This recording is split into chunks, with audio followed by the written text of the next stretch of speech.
Doğdu zərurətdən mütləq təsadüf. Sən çıxdın qarşıma, bilmədim kimsən. Sevgini görəndən sonra anladım. Sən mənim ən gözəl təsadüfümsən. Mən ki inanmazdım təsadüflərə. Səninlə dəyişdim, bax birdən-birə. Götürüb qələmi yazdım hər yerə.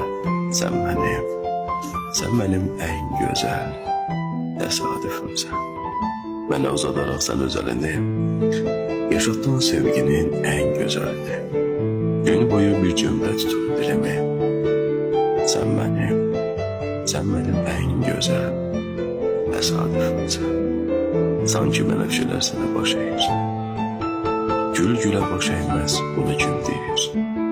Uzun zaman sonra yazdım bir şiir. Sən mənim ən gözəl tesadüfümsən.